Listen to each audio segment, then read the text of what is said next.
Welcome to another Fun Fair Friday edition of Second City Sports. We're live in living color right here on Sports Zone Chicago, along with Miss Keena McGee, which is she. I am Sydney Brown. Hey, that's me.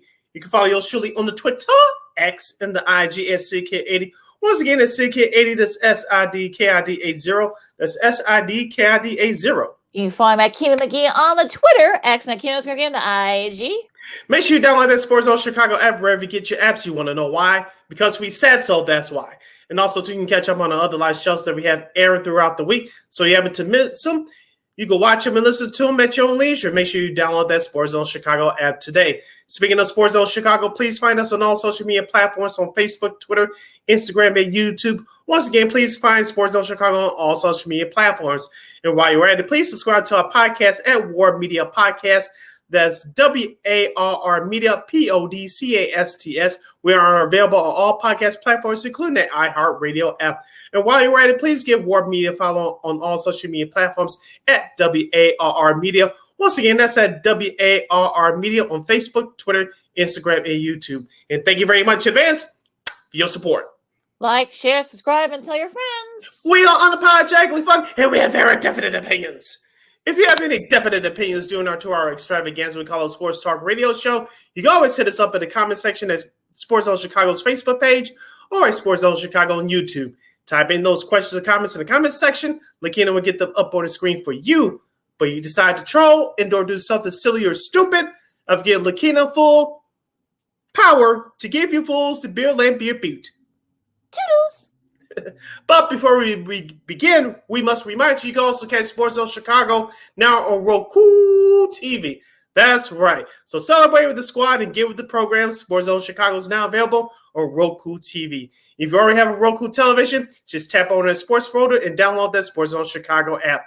If you don't have a Roku television, but you have some handheld devices laying around, iPhone, iPad, iTouch, maybe a BlackBerry, those still exist, but your personal PC or your Chromebook like I'm using right now, just head over to that Google Play Store and download that Roku TV app and access Sports Zone Chicago through that avenue. So no more excuses. Celebrate the squad and get with the program. Sports Zone Chicago is now available on Roku TV. 24 hours a day, 7 days a week, 365 days a year. Live and on demand. Anytime, anywhere. And you know we will provide. We will try to provide for you today. Sorry for all the technical issues, folks. We're getting things going here. We're going to talk some Bears and some NFL. Then we'll have we'll talk Cubs, Sox, Cubs, inching closer in the NL Central and in the wild card. Also, too, the Sox are making some changes, or are they? And I know Sid's got some lists, especially some big college football news. We have Week 0 coming up, starting tonight. So we're gonna talk about that for you. And shout out to our guy Vernon. Vernon. Welcome back, Vernon. We see the comment. We'll definitely get to them. We'll get to that. We'll get to that in a second, Vernon. So hang tight. But yeah, so of course we got a lot to do. But let's get right to it and talk some Bears as the Bears finish up training camp. They're going to be gearing up for their last preseason game.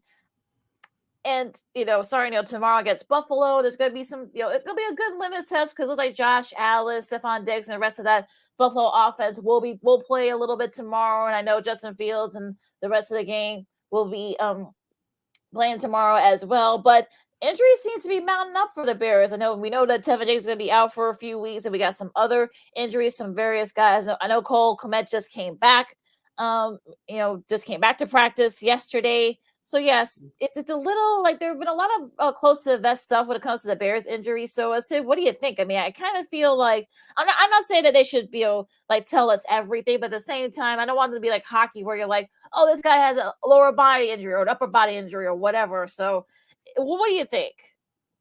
For those on offense and defense, the ones who are healthy enough to play, you should play them because this is what it's all about. Because we know that the starters sat out last week. All of them sat out last week in their second preseason game in Indianapolis. But the ones who are healthy enough to play tomorrow, they should play tomorrow. It all starts out with that offense and Justin Fields and the rest of his teammates because, as we said the last couple of shows, this offense needs to get their timing and rhythm down because there's only so much that you could do in practice, but you need to start getting these reps in against other teams because that's what the season is about, is to to improve the team, improve your win total, and all the way you do that is to get your time and your chemistry down against other players on other teams, obviously, because you can only do so much in a controlled environment. The only thing that tells the test of time is to try out your schemes against different opponents, and that's what this tomorrow's game is all about for the Bears. Now, breaking the game down just a little bit, even though it's the preseason finale for this offense, like I said, I want to see timing from Justin Fields with the wide receivers. On defense, I want to see how can they contain Josh Allen in the pocket. Like you said, I think he's only going to play a series or two, even if it's a quarter. I want to see how this Bears defense, which has been magnificent so far in this preseason, I want to see how they contain him, a mobile quarterback like Allen in the pocket, and how they have the coverages with the likes of Stephon Diggs and Gabe Davis on the outside.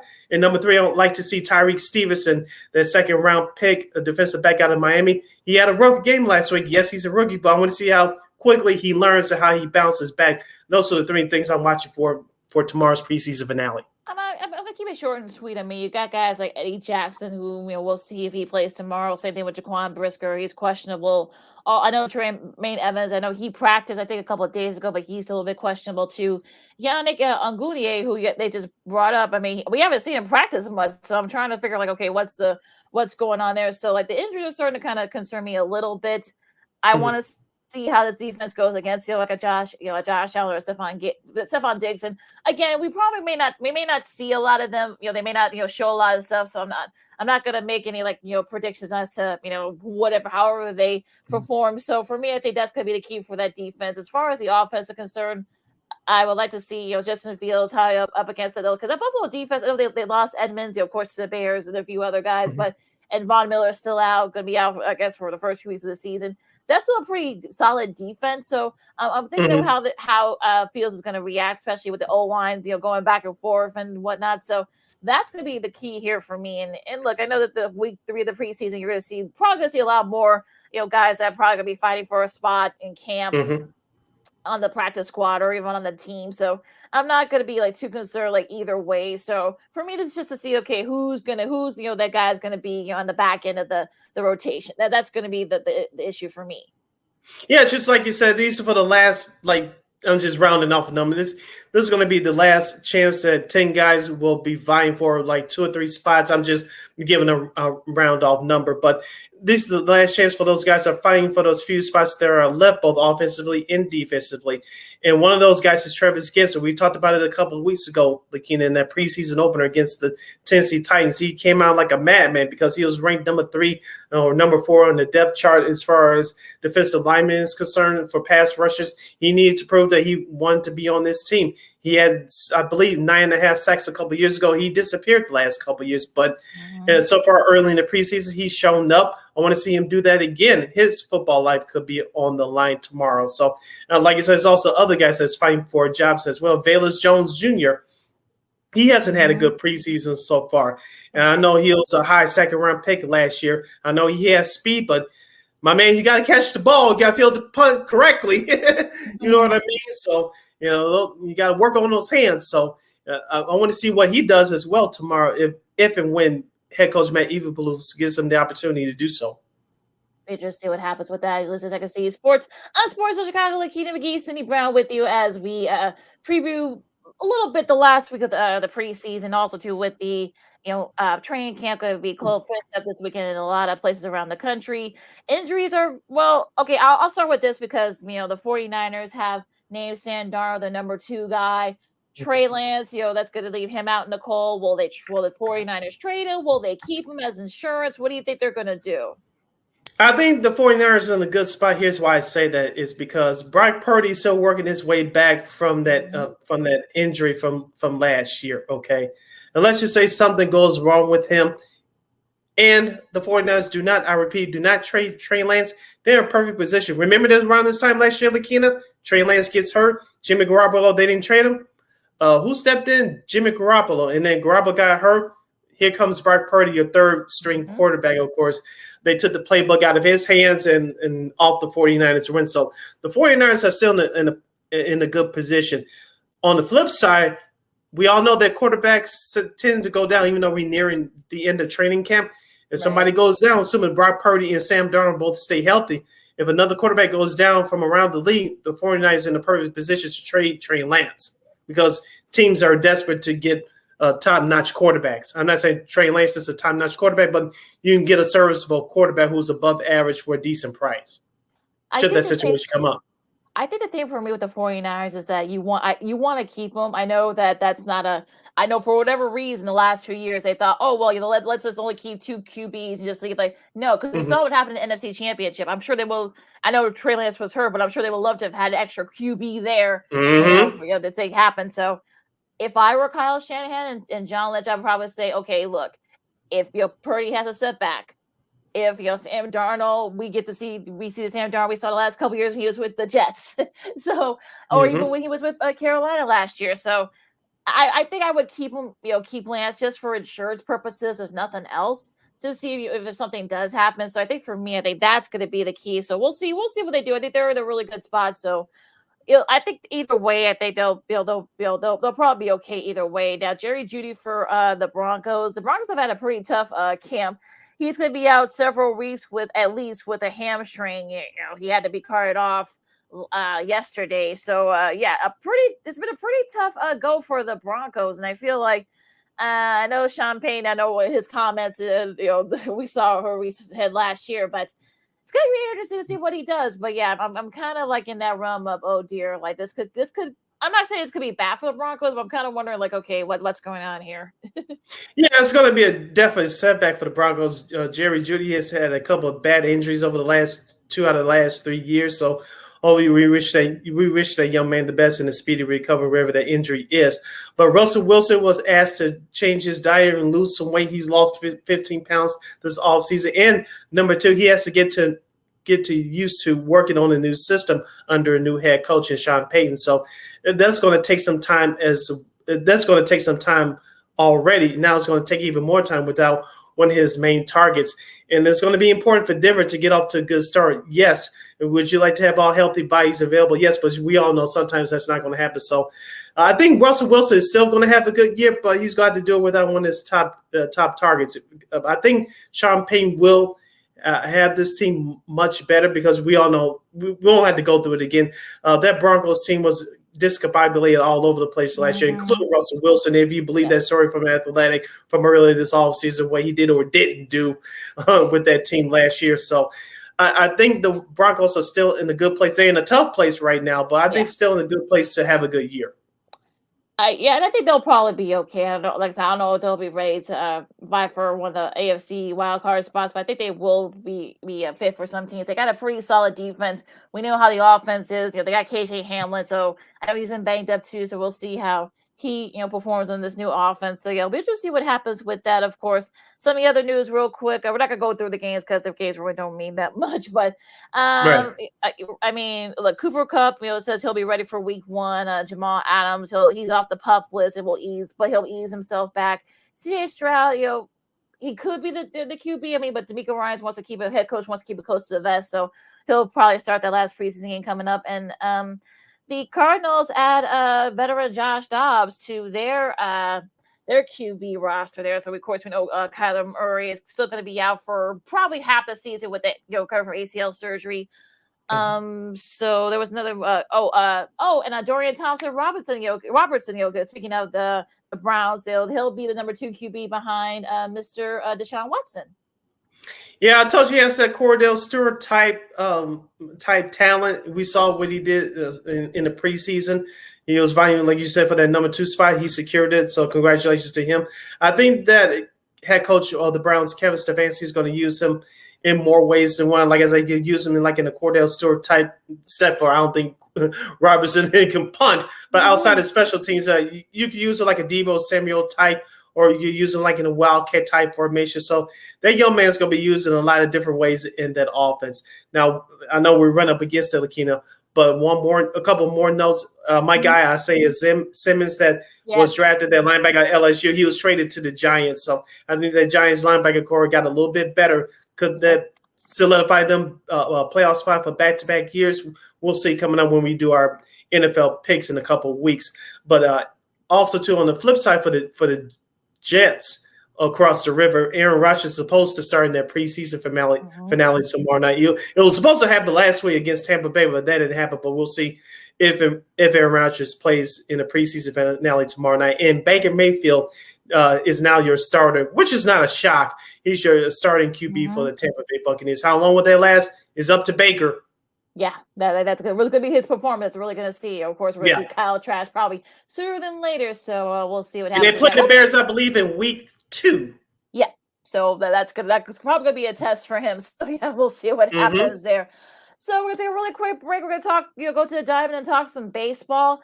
Now the Cubs, it's so close. They get an important win last night. Now the Sox are cleaning house, or maybe not. Well, I'm sure still have some thoughts on that. And of course, the rest of baseball, a whole lot more. So Diamond Talk coming up next. Akina McGee, Cindy Brown, Second City Sports on Sports of Chicago. A little baseball talk coming up right after this.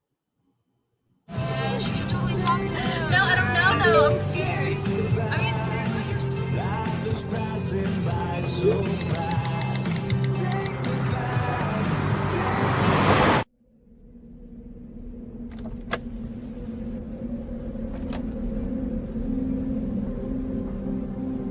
Do you know that you're in my lane?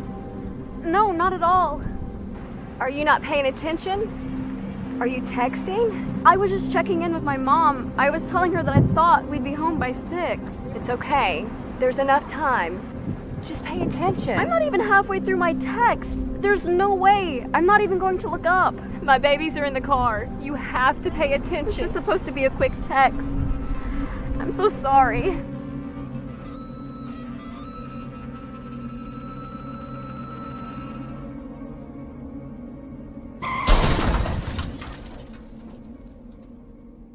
Hi, I'm Tom Brady, the director of DODEA. September is National Suicide Prevention and Awareness Month.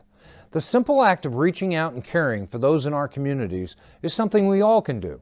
Just being there for someone you care about can be a tremendous first step in getting them access to confidential resources and support that they need. It only takes one person and one small act and 1 minute to make a difference. Let's make a difference.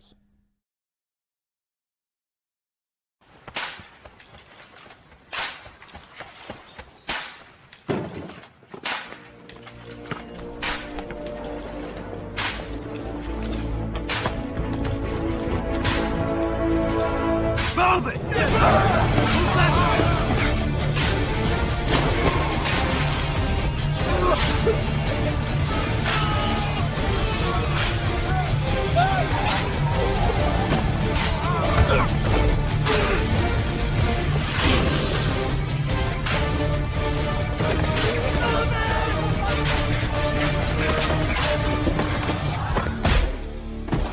Many will hear the calling.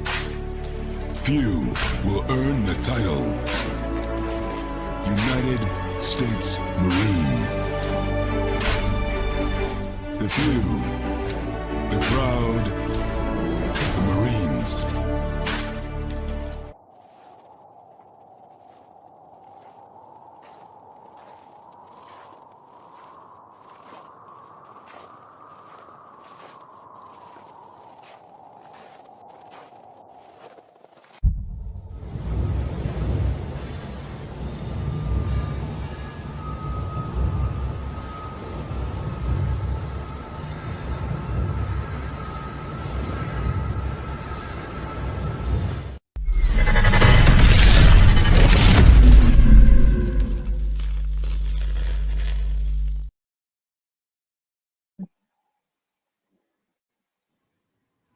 Welcome back to Second City Sports, the Fun Friday Fun edition. We're live in Living Color right here on Sports Soul Chicago.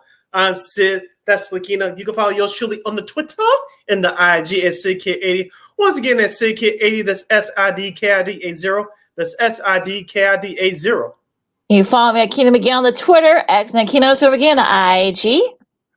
We have less than 80 minutes left or so. Next, let's start again. So we call it a Sports Talk Radio Show. You have any questions or comments, you can go to Sports Zone Chicago's Facebook page or Sports Zone Chicago on YouTube. Type in those questions or comments in the comment section. The best ones and the most thoughtful ones, will get them up on the screen for you. All right, so let's talk some baseball. And we'll switch gears here to talk, top the South Side first. They lose to Oakland 8-5 yesterday, last night. Shocking. But I guess the big news is off the field as both Kenny Williams and Rick Hahn have both were given the boot, but do you think that maybe the Sox are cleaning house? Not so fast. Apparently, according to Bob Nightingale, that Chris Getz will probably end up getting I guess Ken Williams' old job, and Dalton, I think his name is Dalton Moore, the GM for the Royals. They did go to a couple of World Series during his tenure. They did, have guys like Eric Hosmer, Salvador Perez, and guys like that. So wouldn't be too big of a stretch, but I guess Mike Rizzo, that was a name that's being floated around now. John Morrissey from Fox Sports, one of their baseball insiders.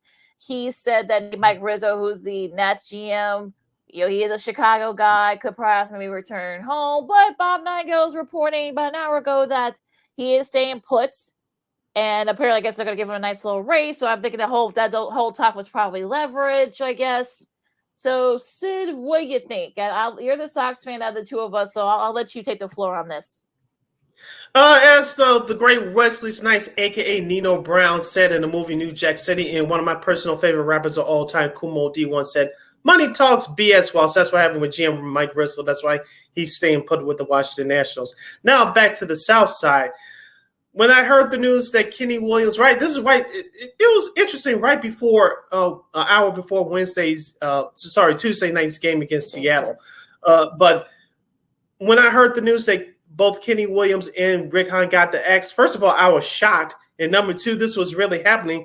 As a fan, I was happy for about 24, 40 hours or two. We got the Chris Getz news. Lakina, what did I tell you on Tuesday via text? I said, usually the Sox don't make moves like this during the season. That's why the whole thing with La Russa and his health and then move him out last year was such a shock.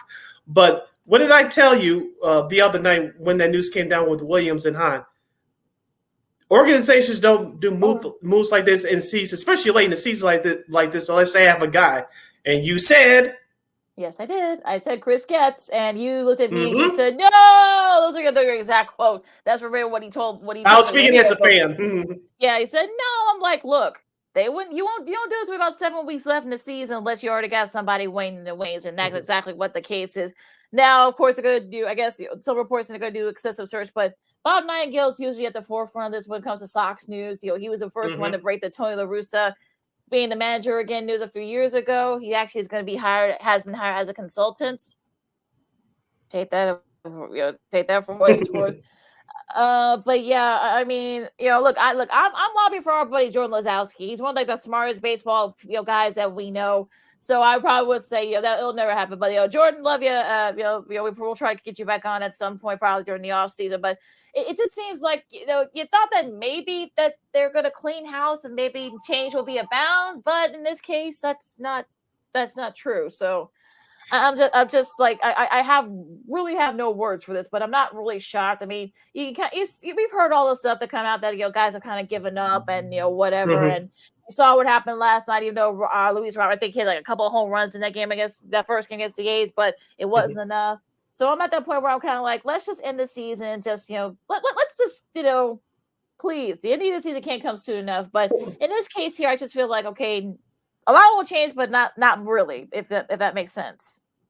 Yeah, first of all, I'm shocked. I was still, like I said in the beginning on Tuesday, I was shocked by this news because usually the Sox don't do this. And it looks like Ryan Surf had enough. He's been meeting with people, with his advisors over the last couple of weeks, and he finally came to his senses that those two needed to go. Now, those two needed to go a long time ago. And our girl Christine Manica from KXRB, who joins us periodically, and she said they needed to get the boot. I'm just paraphrasing. They needed to get the boot as of last year, and we said it too, but it just wasn't going to happen. Oh, of course, it didn't. They waited a year too late, but it's an exciting time for a new beginning. Like I say, if Chris ends up the guy, we'll see what happens, because if you don't do this unless it's a full teardown, it's coming, Lakina, of some sorts. Now, I don't think that Luis Robert is going to get traded.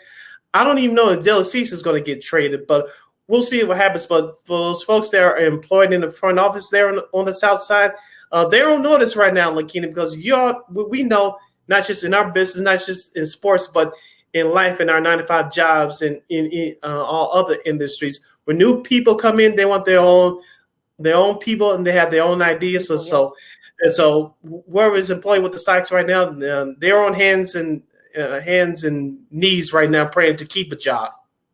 Yeah, and I think it's sort of one of those things where you wonder, like, okay, how much if Chris gets and Dayton more, of course, how much power are they going to have if it does end up being them, and whatnot. So I'm a little concerned about that. I mean, will we see like a Robert or a Cease, getting traded? I mean, who knows? But I think at this point, I think, look, if you're a Sox fan, you gotta wonder, like, what the heck is going on here, and is it really going to be sort of the same old? I know when Moore has been with the Royals for, I think, about 15 years. I know that they got the World Series 1-1. Of course, they've got various guys, like Eric Hosmer and Salvador Perez. But you wonder, like, we know that Ryan doesn't like to spend, so you're wondering, okay, is going to be? Are they going to open it? He's going to open the checkbook and whatnot. So I think for me, I don't want to spend too much time on cop-out because they don't deserve it. But I kind of feel like I'm at the point where I'm kind of like, okay, you clean house. Even though the reports are true that Rick Hahn wanted to leave last year, actually wanted to leave multiple times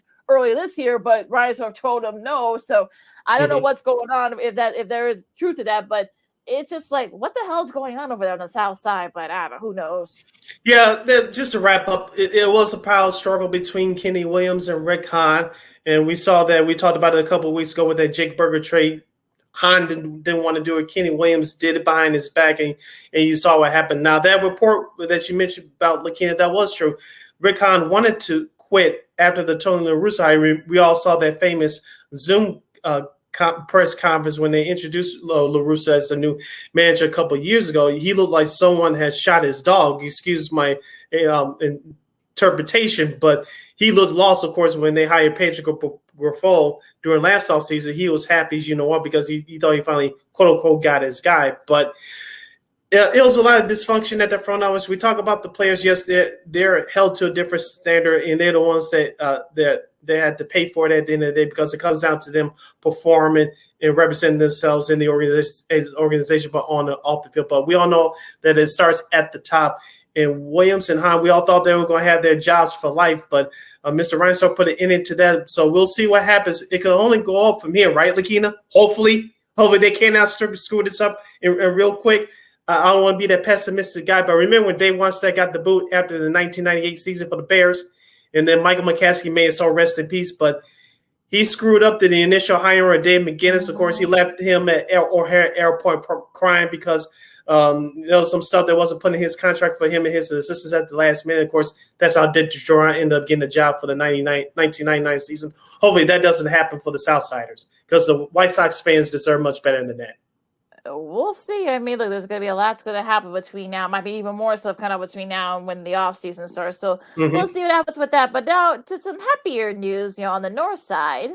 He's hit lefties as well as he's hit righties. Line drive out towards left center field, sinking and falling for a hit. Nico around third, and he's in to score. Bellinger delivers with 2 outs, and he continues to pitch to Nico. Line drive, base hit, right field. Nico Horner, RBI single. In to score is Jan Gold. Chance to be a hero.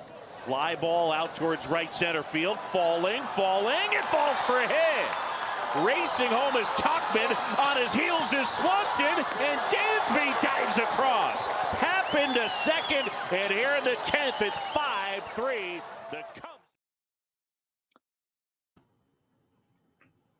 And those highlights are from the Marquee Network from last night. Of course, as you guys saw, Ian Happ's go ahead RBI helps the Cubs, pull away from the Pirates, 5-4 in 10 innings, and it's interesting because look, they were it was sort of back and forth, and we know that the Cubs have actually been pretty good against the Pirates this year. So I think for me, this was definitely something that the Cubs really needed this win. I feel like, and they scored 2 in the 10th, and whatnot. So for me, I think this is a big win for them, and we'll see what happens. So what do you think about their week? They won 2 out of 3 in Detroit, so they got a little bit of a cushion there. So what did you think? Well, it's a pretty much an interesting performance last night from the offense. As we said before, we'll say again, if this Cubs pitching staff gets support from the offense, if the offense scores between 4 and 6 runs a game, they should win the majority of their games. Now, Justice Steele pitched not a great game, but a good enough game last night. 3 sixes, Lakina. You ready? 6 in the third inning, 6 hits and 6 strikeouts. 6 innings, even I should say, with 6 strikeouts, giving up 6 hits. He didn't pitch bad, but as you said before, even though the Pirates are down, they're 14 games under 500. They always play the Cubs tough for some reason, but the Cubs dug down deep and got the first of 4 wins in that series last night. I'm encouraged that Nico Horner is starting to hit now. Ian Happ is starting to come alive, as we said before. Both of them can bring it defensively, but both those guys came through last night with big hits. Dansby Swanson, I know he was 0 for 4, but, he's been swinging a hot bat lately. Seiya Suzuki's starting to come more, even though he barely got 1 hit last night. Yan Gomes, who's I think is the starting catcher now, he was 2 for 5 last night. So you started to see guys contributing offensively, the no-name guys that you typically not supposed to hear from. But those the main guys like Cody Bellinger and Suzuki are leading the charge. But sometimes it's those no names that you don't hear from. They're starting to contribute as well. Let's not forget about Mike Tauchman as well. I know he didn't play last night, but he came in. He did play last night. Excuse me. Yes, he went 1 for 4. 1 for 4. Check that. But it's those guys that they need to sometimes need to pick it up when your big stars are not having good games. And I think that's what you want if you're the Cubs. I mean, if Bellinger is 0 for 4 last night, like you said, but he had guys like Ian Happ, guys like Tauchman, step up, and still didn't have his best. That's probably the worst pitching performance he's had. I think in the last 2-3 months. So he was actually due for a not so good performance, but they were able to pull it out, and that's what you want. Win 3 out of 4 against Pittsburgh. You got a big series, coming up next week, and against Milwaukee. We'll get to them in a second. Thanks for nothing, Minnesota, for the help. But back to this for a second. But I mean, I kind of feel like, look, this is what you want. You want the guys kind of step up when they have off games or whatever. So I'm glad they won. I'm glad they pull it off. Just win 2 of the next 3, 2 of the last 3 in Pittsburgh, and kind of try to maybe gain a game, and set up for that big series coming up against Milwaukee starting Monday. Yeah, the pitching match advantage for the Cubs looks great for them for the rest of this series. Kyle Hendricks will go tonight. And, of course, tomorrow's game will be on Fox. We'll give you the rest of the schedule in just a moment. Tomorrow's matchup will feature Javier Assad, who they moved from the bullpen to the starting rotation. He's filling in for Marcus Stroman. He's actually done a nice job. His last 2-3 outings have been amazing. So he hasn't been the problem for the Cubs starting rotation. Like I said, he's filling in for Stroman. Then for Sunday's game, you'll have, as my computer freezes up here, it's undecided for a moment. Will it be Steve Wisniewski? Will it be somebody else? We'll see what happens. But at least, Lakina, realistically, I think they could sweep it. But realistically, I think they'll take the 2 of the next 3 games. Yeah, I think that's what you want, especially. So you want to be in a good position. So, like I said, when you host Milwaukee coming up on Monday. So we'll see what happens with that. This is SEC Sports on Sports on Chicago. Lakina McGee, Cindy Brown, Wiki. Now, speaking of Milwaukee, thanks for no help, Minnesota. Thank you. You could have helped us out a little bit there, but no, you got y'all got they got 2-game sweep up there, but now they do host the Padres. But I mean, Milwaukee, I mean, look, like I said, they remind me of a lot like the Cubs. I mean, they got Bryce Terang, they got some good pitching, not great pitching, and whatnot, but again, like I said, I told folks, I told certain people, I said, look, the Brewers are not going to go away, are not going to run away with that division. We've seen that happen. So and I think, look, they play the Padres. I know they've won 5 in a row. They swept the Rangers. Thanks a lot for no help there either. For Texas, we'll get to them in a second. But I mean, this is why I said to folks, like, the Brewers weren't going to run away, and they haven't. So hopefully, when the Cubs face them on Monday, they'll be in like the tail end of the tailspin. So maybe the Padres can help us out a little bit. Yeah, that's what I said about Milwaukee over the last couple of years. They're the national version of the Chicago White Sox. The difference is, one, they don't have any big names in their lineup like the White Sox do. And number 2, They're inconsistent offensively. Now, they do have the pitching in the bullpen, and I'm talking about the Brewers, but at times their offense just goes into cold slumps. I know Christian Yelich just had a kind of resurgence, and using air quotes here for those of you listening on the replay on the podcast at Warm Media Podcast.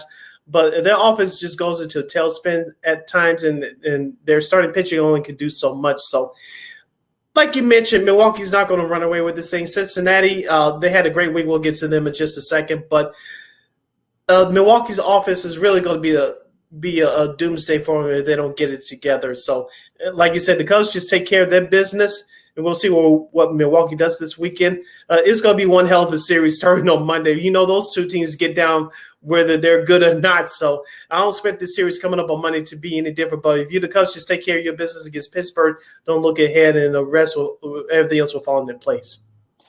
I agree. And speaking of Cincinnati, like I said, well, let's get to Cincinnati here. Of course, they sweep the Angels, and they lose, but they lose their opener against Arizona yesterday. But they've been kind of sort of like falling back to earth a little bit. We talked about various guys, De La Cruz. Joey Votto's been placed on the IL with the shoulder injury, so that might, especially with them coming up against the Cubs, that could come back to bite them in the butt. We'll see.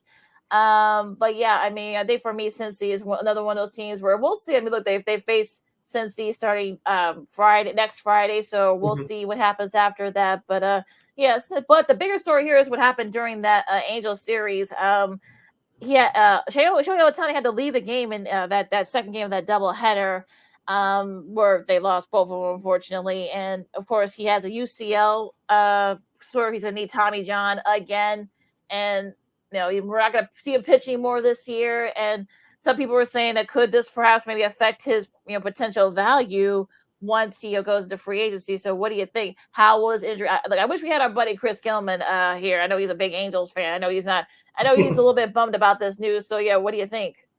What did we say last week, Lakina, on this show? We heard that Ohtani was suffering from some arm issues. We said do not pitch him again this year because he's coming on a big free agency contract. Now, he's still going to get the bag, as the kids would say, BAG for those of you scoring at home. Ohtani's going to get the bag, but this is going to be his second Tommy John surgery in the last 5 years. Yeah. Now, that's going to be huge if he stays with Anaheim, which I don't think he will. I think it's the Dodgers or the San Francisco Giants, in my opinion, just a second. But we said not to pitch him this year because his free agency period is going to be very important. And he brings a whole lot of attention and a whole lot of dollars for him to make all the field. Now, he's still going to get that, but if he's not pitching for any certain amount of time, that's going to affect it just a little bit. But as far as on the field is concerned, for the Anaheim Angels, is over. Their acquisitions haven't worked out, and Mike Trout has been placed back on the injured list again. Yep. But yeah, let's be real. The Angels haven't played well, so I think this was smart for them to do. The Angels haven't played well. Mike Trout. We'll just put you back on the shelf. We'll see you next year in 2024. That's what that was all about.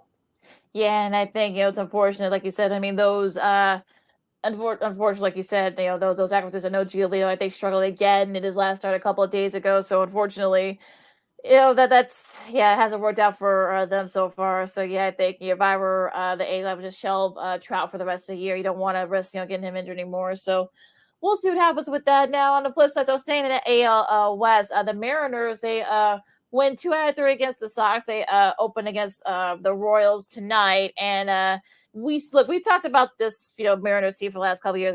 I've been raving about it. I know Sid's been raving about it as well. They've got a lot of great hitting. Cal Raleigh, I think, had 6 RBIs in his second game against the White Sox.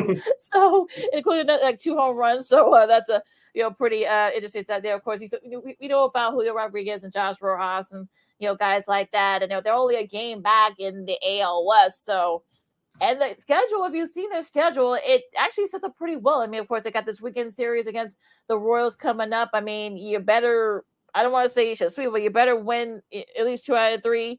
You have Oakland coming up on Monday. So you better try to win 2 out of 3 there. So you could definitely make some inroads and perhaps maybe, make the Rangers a little bit nervous.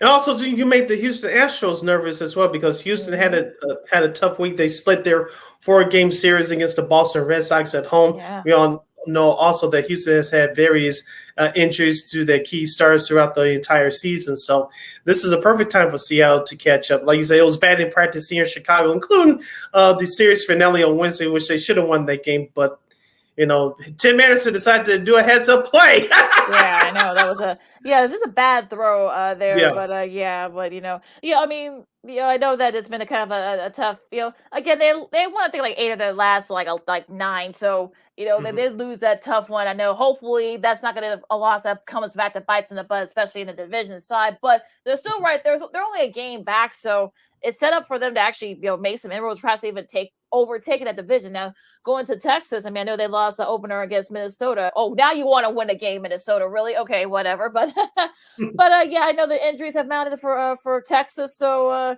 we'll see. I know they struggled a lot lately. Of course, they got swept by the Brewers. They lose both games against the Diamondbacks. So yeah, they're not looking good so far. And I know that their pitch has been a little bit off lately. I know their hitting's been okay, but it hasn't been great. So not a good time for this kind of thing, especially when we're in the brink of a pennant race. Yeah, since we're winding down the dog days of August, we're about to get into the month of September around this time next week. This is where you need your superstars and your veterans to step up because, as we said before, it's a long 6-month season. It's a marathon, not a sprint, and it's time for those veteran guys, for the Rangers to step up. They got the best manager possible to help them guide this group in Bruce Bochy. So, as we said, this was going to be a tough race. It'll probably be too close to call. It'll probably come down to the last week of the season. As we said before, watch out for the Astros, and they've been doing it offensively. And even though their starting pitcher has struggled via the performance and injuries, they're still right there. Like I said, Seattle's coming in. They're doing it very quietly. So, but for Texas, I think they'll still have enough to hang on. But they got to start now because you don't want to fall too far behind, especially with the month of September coming up here next week.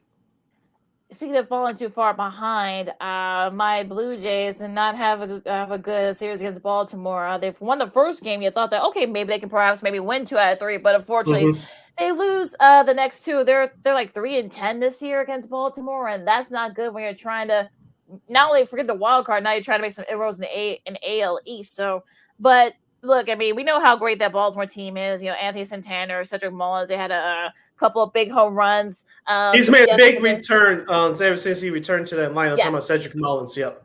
Yep. So yeah, he's definitely given them a little bit of a spark. They kind of fell off a little bit when he was out, but they he came right back. They hit a couple of home runs during that series against Toronto. So we'll see. I mean, they're 9.5 back now, so maybe the division's probably no longer in reach, but they're still like right there in the thick of the wild cards. So I think they're like at 1.5 games back. But yeah, they're I'm a little worried about Toronto. I think they might, they're gonna have to get it going here. But yeah, we'll see what happens there. I know we're up against it, so let's go to the NL real quick. The Dodgers.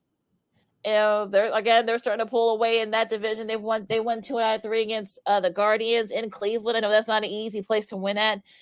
They kind of hammered them in that last game, and that rubber match 9-3. Mookie Betts, this is had his fifth hit. He had like 4 RBIs and a home run during that game. During that game, and of course the series, he had a really good series. So he probably is making the case for the NL MVP. Yeah, him and Freddie Freeman both. They've been bringing it all year long for the Dodgers offensively. As we talked about, Lance Lynn and Joe Kelly have been great additions via the trade from the White Sox at the trade deadline. I was listening real quick. I was listening to some LA Sports Radio the last couple of days, and some of the fans are worried about them, quote unquote, peaking too soon because I know most teams that do well in the playoffs, they peak at the right time. The last couple of weeks of the regular season going into the playoffs, it wasn't the case for the Dodgers last year, even though they won 111 games. But I don't buy into this foolishness of peaking at the right time. When everything is clicking, you just go. You can't pick and choose on when you want to win games. That's not how it works. So I don't buy that notion that, you're peaking too soon. And that just doesn't make any sense to me. Yeah, I think, look, if it's click, like you said, if it's clicking, it clicks. I mean, I think, look, I know Betts has been hitting the ball very well. Freeman's hitting the ball very well. Both guys are right there in the thick for the NL MVP. So I think your pitch has actually been pretty good. They actually were pretty solid. The pitching, of course, that's been sort of like the Achilles heel for the Dodgers, especially last year's playoffs. So I think, look, if you can kind of get it going a little bit, so you can probably kind of keep it, as long as no one is everyone's on the same page and everybody's sort of doing their thing and picking at the right time. I think this whole thing about, they're picking too soon, I think it's a little bit silly to say. I know we saw what happened with Tampa. They saw how great they were, and now Baltimore's in the AL East. So I know some people, that's probably why some Dodgers fans are feeling that way, but I'm not too worried. I mean, I think the Dodgers, they got a lot of veteran guys on there. A lot of those, even the newer guys have won World Series, or have playoff experience, so they know what to do. So I'm not too worried about the Dodgers once they get in. So yeah, I think it's kind of silly to say, they're picking too soon. It's just kind of silly, but I don't know. Yeah, just a couple of the quick notes before we break down the weekend schedule. The New York Yankees ended their losing streak the other day, but they went back to losing again, losing 2 out of 3 at home to the Washington Trashnos, as I'll call them on this show, the Nationals. You brought up Tampa Bay. I know we haven't mentioned them yet, but they swept Colorado this week, so it's going to be between them and Baltimore for the AL East title. And as we mentioned with Boston splitting that Houston this week, I don't see them winning the AL East. I'm talking about Boston. They're too far behind. They still have a small chance at the wild card. I wouldn't count them out just yet. And you know me, I don't like that team personally. Nothing personal, but just like they got so many teams to jump over. It's going to be tough, but they still find a way to hang around. I'm talking about the Red Sox.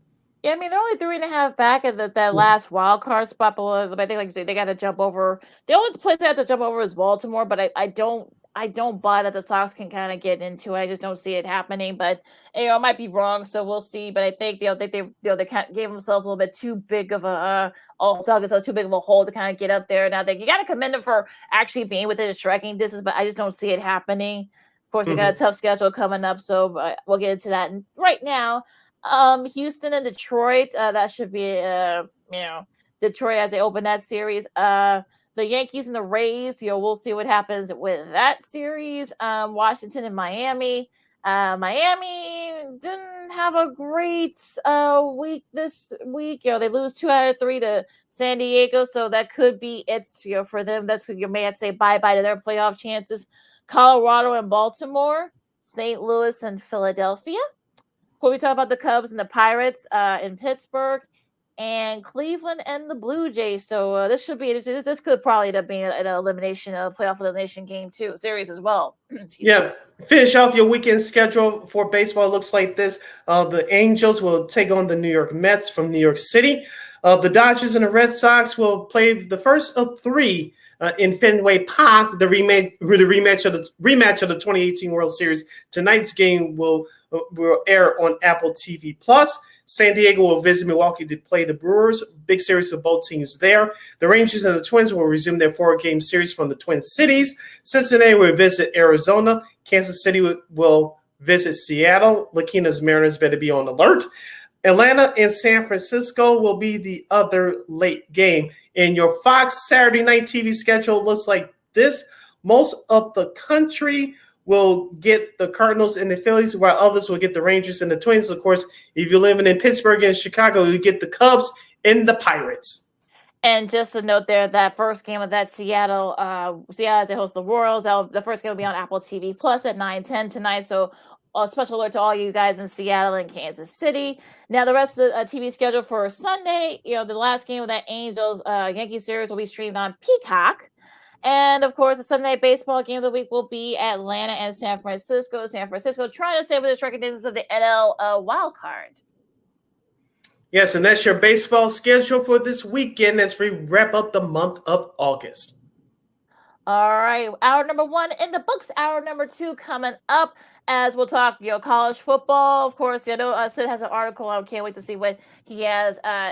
Some states about the college football. See as more conference musical chairs happening. Oh, goody. We'll talk about some of the matchups in week 0. And of course, we got sports media news. Shannon Sharp, the long-awaited rumor, has officially been confirmed. And a whole lot more other sports media news and other stuff too. So Lakina McGee, Cindy Brown, busy hour 2 coming up at Second City Sports on Sports of Chicago. Some college football talk coming up right after this. This year, my mom got me the perfect bag for back to school. These colorful binders help me stay organized. These headphones are just what I need for studying. These new sneakers are just what I need for the new year.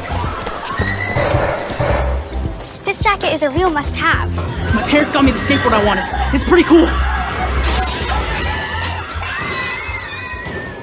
These scissors really come in handy in art class. these colored pencils too. These new socks, they can be a real lifesaver.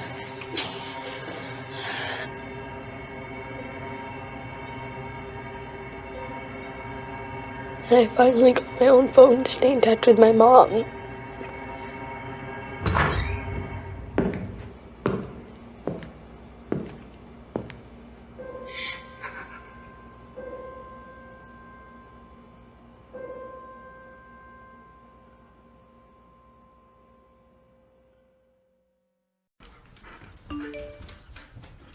Trisha's having a sleepover tonight. Can I go?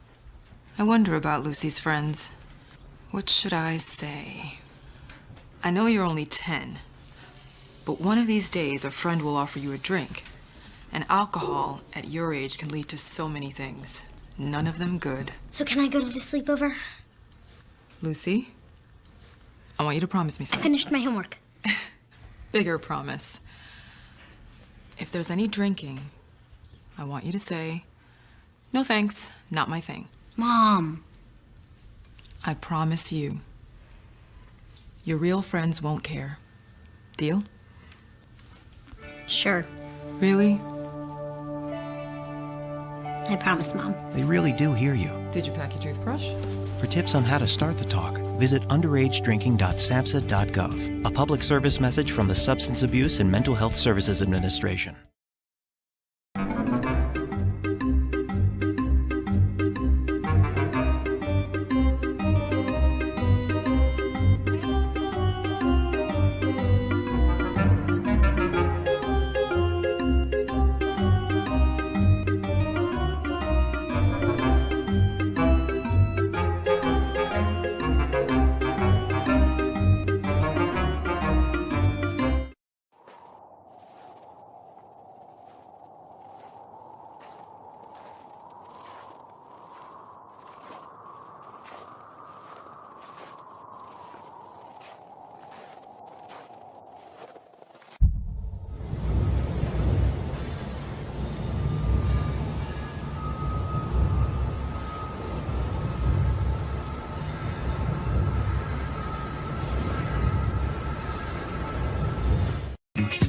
Hey, this is Dr. J, and I listen to Sean and Maya in the morning.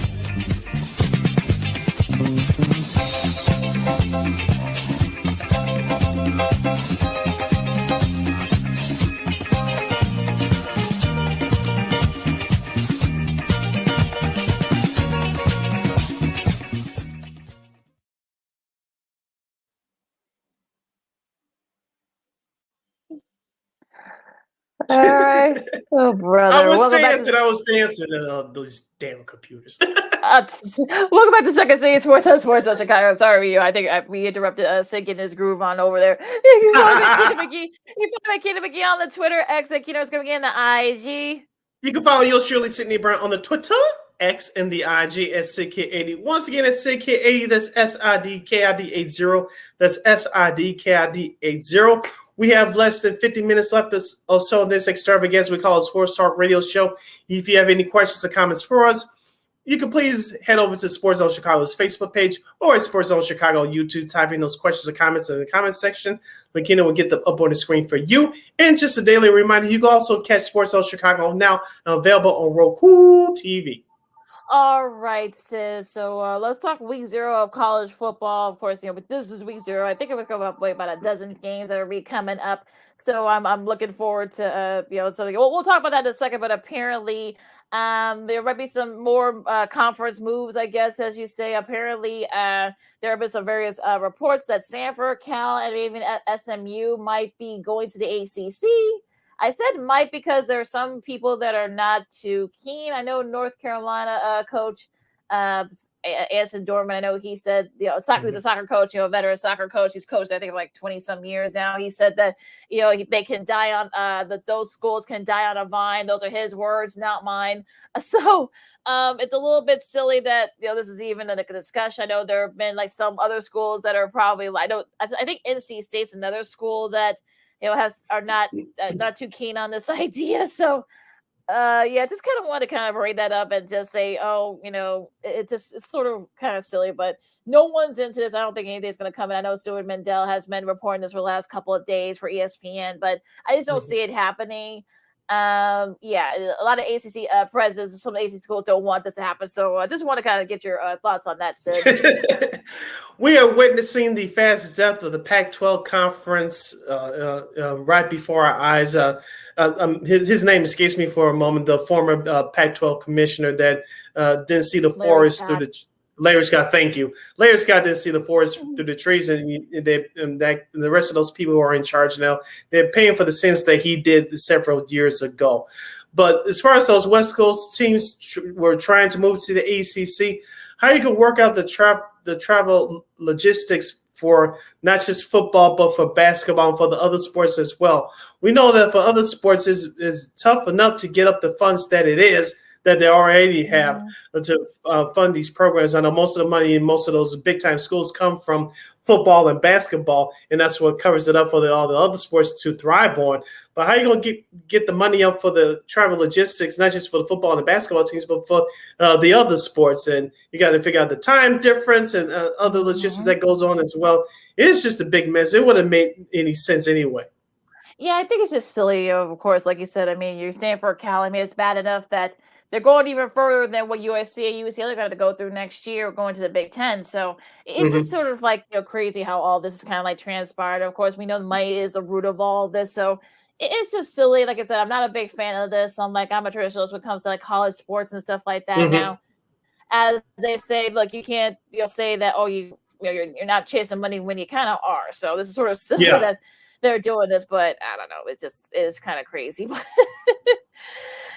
Let's get into the gridiron stuff because, like I said, this is making me angry. But let's preview some of the games coming up tomorrow as Navy and Notre Dame. I think this is gonna be I think this is probably the earliest they're gonna be playing each other. I think since Roger Staubach, that was like about 50 years ago, back in the 60s. They're playing in Dublin. That's probably another reason why they're doing it early because it's still a little bit warm. Yeah, I think it's probably why they're doing it. It's in Dublin. It's gonna be a little bit warmer. I think it's gonna be about in the upper 70s tomorrow, so it's going to be nice and warm, and I'm sure it's going to be a good contention of both Irish fans here in Ireland and maybe Navy fans too. I'm sure it's going to be a lot of people from naval bases going to be there as well, so it'll be interesting to see. I know Marcus Freeman was his second year there. I know some people said that maybe Notre Dame could perhaps, I don't know, maybe they could perhaps make a case for the college football playoff. I doubt that, but again, look, they've got like a solid foundation there. I know he's been recruiting very well too. I know that talking about Notre Dame. I mean, it's going to be very interesting to see what this is going to be. I know Navy's actually they didn't have a good year last year, but they could end up being pretty good this year. So it could be interesting. I think Notre Dame should be on upset alert, but it'll be to see how, especially with the time difference and stuff like that. One, I think the time difference will not matter that much because you have about 5 or 6 months to prepare for that. I'm talking about both teams, so I don't think it's going to be too much of a difference. I'm sure they've been there. I think they've been there all week preparing for this, so they had time to get used to it. For the Fighting Irish, like you mentioned, Marcus Freeman, this is going to be a big year for him in number 2. Now, they were one of those teams that might have an outside shot of getting into the college football playoff last year, but they had a bad home loss to Marshall, and they struggled in the middle part of the season. They did kind of get it together at the end of the year, but you could blame that on not having enough talent, especially offensively. It's going to be a key for Marcus Freeman's Fighting Irish to have those skilled players on offense. The defense has actually been solid, but this more than I do, Lakina.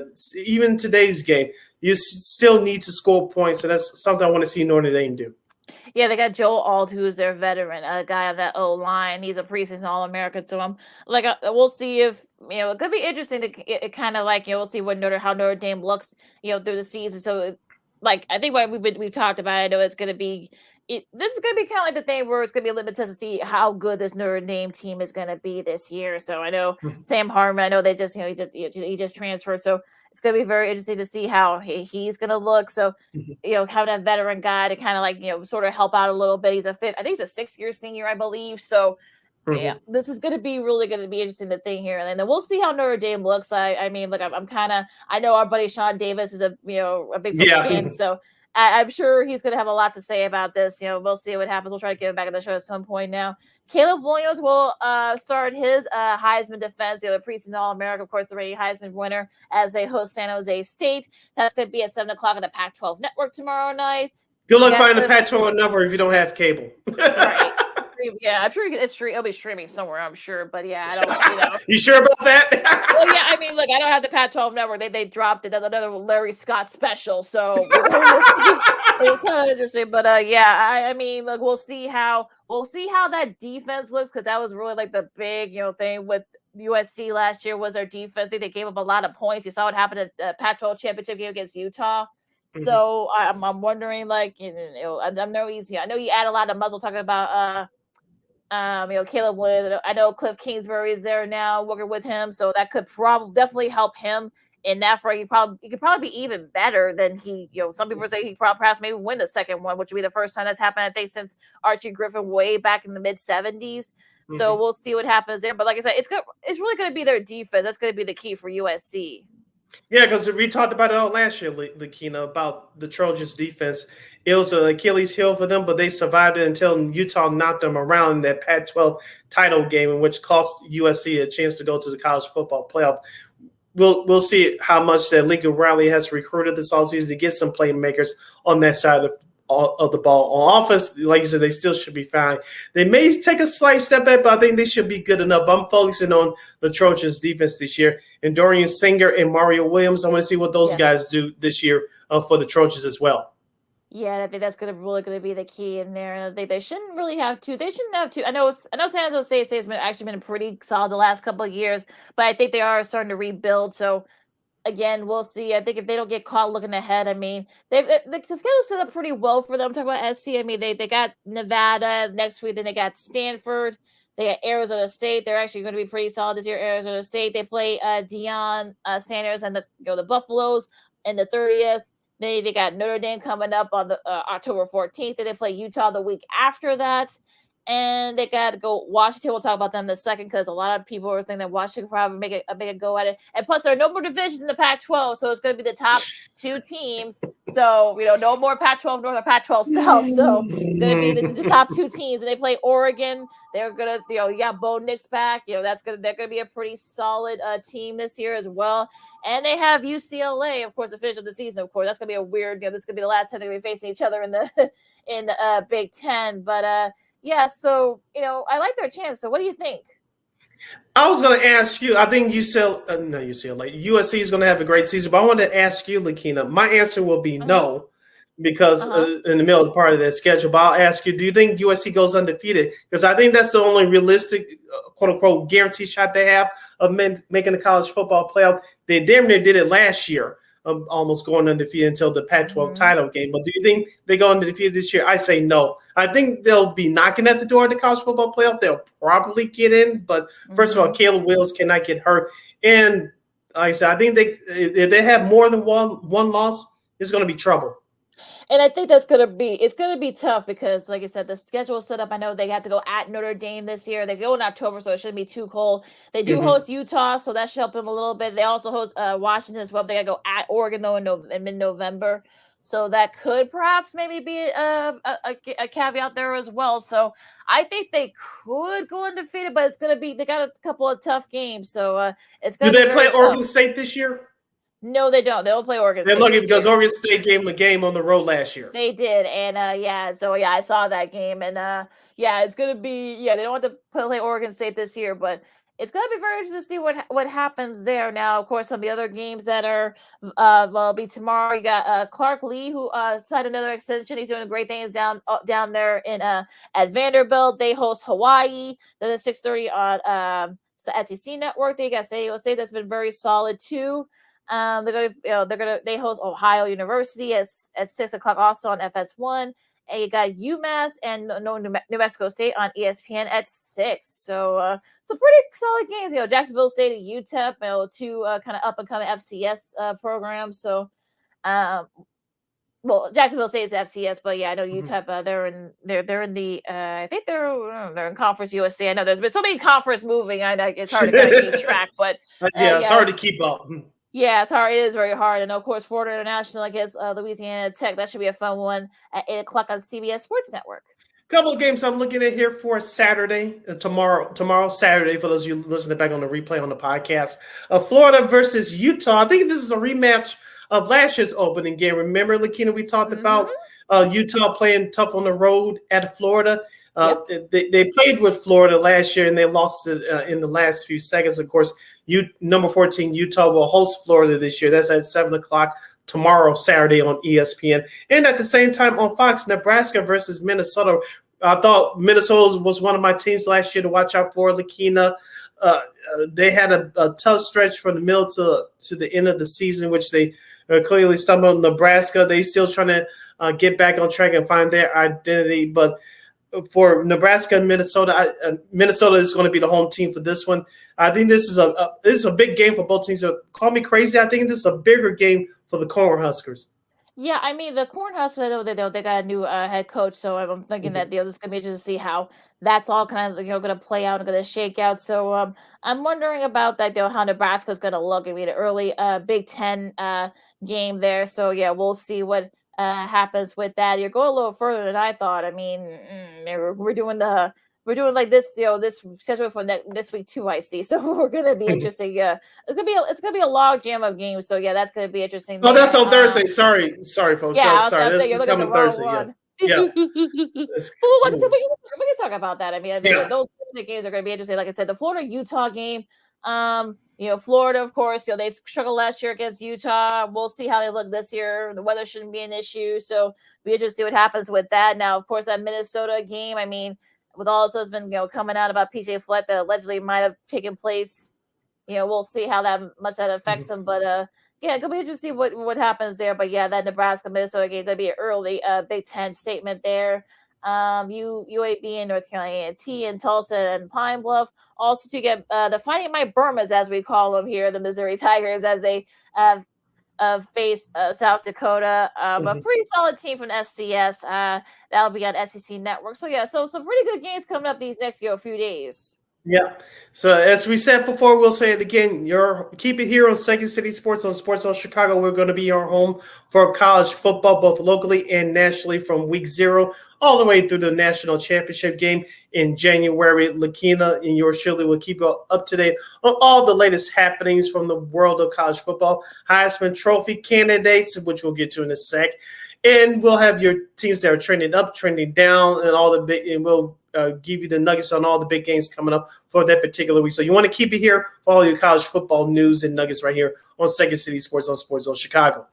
And we're going to try to get to watch more college football games this year. We'll see about that. If you get me to watch more than one game a week, that'll be an accomplishment. We'll see about that.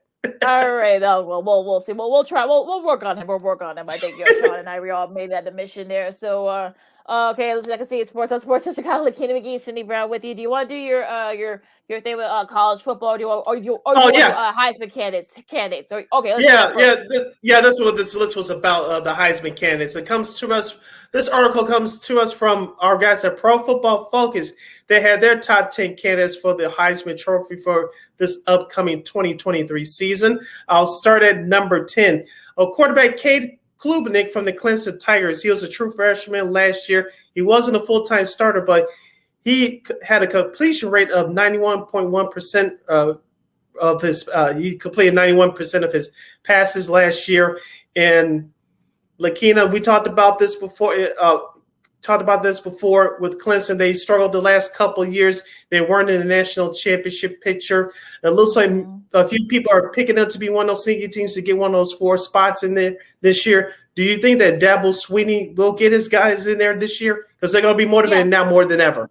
Oh, yeah. Because they have a solid quarterback in Clay Kublik.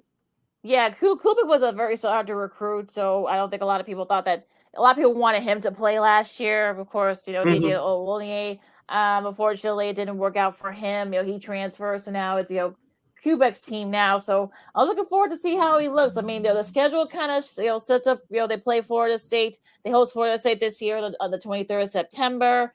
They are at Miami and they face Notre Dame in the first week of November. Of course, also North Carolina on November 18th. So the schedule actually sets up pretty well for them. I can see why there's some people that might that might think that they may have a shot, perhaps maybe getting in and sticking in there. And I don't think a lot of people are going to be expecting too much from them this year. And I think especially after what happened last year, it was sort of a, dare I say, a down year for Clemson. So they got a lot of guys back, and they've got a lot of weapons there for Kuba to throw to. So yeah, they could definitely have a shot, perhaps maybe making some inroads. I don't want to say surprise some folks, but I think there might be people say, oh, there's a thing of old. Yep. Continuing with the top 10 Heisman candidates of 2023, the list from Pro Football Focus, number 9. This name was shocking. Well, the position on this list was shocking, but not the name. Wide receiver Marvin Harrison Jr. out of Ohio State. I thought he was going to come out last year, Lakina, but he didn't. Me personally, if you're the Bears, you're watching him closely, especially if Chase Claypool doesn't work out. You got that extra first-round pick from Carolina from that trade for DJ Moore. If you're the Bears, if Carolina stinks this year, you use that first-round pick to pick up Marvin Harrison Jr. out of Ohio State. Yeah. I mean, we'll see who we throw, who will be have the lucky guy who gets to throw the ball to. So yeah, because he'll have a quarterback. Yeah, so Ryan Day did a quarterback just yet. We'll talk about that perhaps next week. But yeah, I really think if he had not gotten injured last year, they probably could have gotten that out of that semifinal. I mean, but you know what? He's back. He looks great, and look, we'll see what happens. I mean, he could definitely again.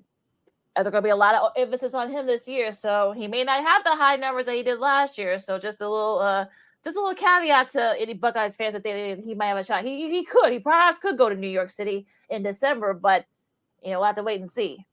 Number 8, quarterback Quint Ewers from Texas Longhorns. Yep. Yeah, I really like him. I think. Look, this guy's gotten better and better. I think he's a junior now. So of course you got Arch Manning, Peyton and Eli's nephew, waiting in the wings. So he better, be very good this year. So Texas, we'll see if Texas is back. We'll be back. We'll see. I mean, kind of like the last time, we'll see them in the Big 12 up front. So yeah, I mean, I think he'll definitely have a shot to perhaps maybe a breakout year, but we'll see.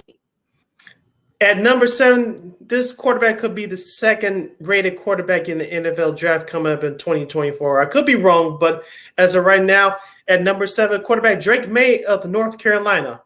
He is a guy that is very seasoned. He's not afraid to kind of like, scope out guys. So yeah, he's seen pretty much every defense you can kind of throw at him. I can see why some people want, perhaps maybe he might be one of those guys that perhaps give Caleb Williams and maybe even Marvin Harrison Jr. a run for their money in that. So if he can avoid getting hurt, that's really going to be the key. If he can avoid getting hurt, I think that's really going to be the main thing. But yeah, North Carolina is one of those teams where, they're not a football school anymore, folks. They're actually have a pretty solid football program. So the schedule setup is they have a little bit of tough scheduling this year. Like I said, we talked about the matchup with Clemson coming up in a couple of months, but again, it's really going to be good about how he throws the ball to, how they make him look. And but they got a tough one coming off the back against South Carolina. That's going to be a tough matchup for them. So next weekend, so that's going to right off the bat. Minnesota's going to be a little bit tough. Pittsburgh's going to be tough. Syracuse and Miami as well. So he's going to be facing a lot of solid defenses. So we'll see how he looks. And finishing up the first half of this list from Pro Football Focus, the top 10 candidates you should watch out for the Heisman Trophy for this upcoming season. Quarterback Bo Nix of Oregon. He's now has his adopted brother Troy transfer, Tez Johnson, to throw to this year. Yeah, he does, which is good. I know they practice a lot. They grew up together, so that's that's really could perhaps maybe help him out a little bit. I know he's been, he's coming up and down. I know that it didn't work out for him down in Auburn. He went to Oregon. He now has been, playing pretty well. Like you say, he's got his adopted brother there now to throw to, so that should help him out a little bit there. And yeah, I think Oregon perhaps could be one of those teams that could definitely give USC, Washington, those teams are run. So yeah, I think if you avoid making mistakes, we've seen good Bo Nicks and bad Bo Nicks the last couple of years. So Yeah. if we can see more of the good Bo Nicks, I know that there's been like, I guess, billboards up in Manhattan. I know Oregon. We know they got the money over there in Oregon, so they can, they've been doing the whole like Heisman campaign thing for them like the last like week. So we'll see if it pays dividends. Yeah, Lakina, you want to do an audible here? Let's break here on Second City Sports. We'll come back and finish up the top 5 list of top 10 candidates to watch out for the Heisman for this upcoming 2023 college football season. We'll also get into some sports media news. First Take is going through some changes as well. We have some other news and nuggets we want to share with you guys before we jump out of here for the weekend. As you're listening to the Friday edition of Second City Sports on Sports Zone Chicago, I'm Sid. That's Sakina. Don't move a muscle. This year, my mom got me the perfect bag for back to school. These colorful binders help me stay organized. These headphones are just what I need for studying. These new sneakers are just what I need for the new year. This jacket is a real must-have. My parents got me the skateboard I wanted. It's pretty cool. These scissors really come in handy in art class. These colored pencils, too. These new socks, they can be a real lifesaver.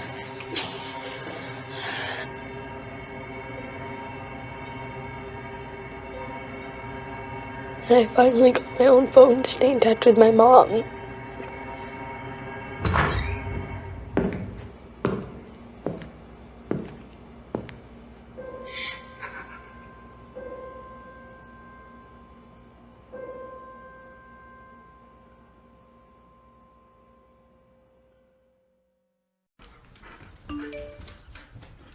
Trisha's having a sleepover tonight. Can I go? I wonder about Lucy's friends. What should I say? I know you're only 10, but one of these days a friend will offer you a drink. And alcohol at your age can lead to so many things. None of them good. So can I go to the sleepover? Lucy, I want you to promise me I something. finished my homework. Bigger promise. If there's any drinking, I want you to say, "No thanks, not my thing." Mom. I promise you, your real friends won't care. Deal? Sure. Really? I promise, Mom. They really do hear you. Did you pack your toothbrush? For tips on how to start the talk, visit underagedrinking.samhsa.gov. A public service message from the Substance Abuse and Mental Health Services Administration.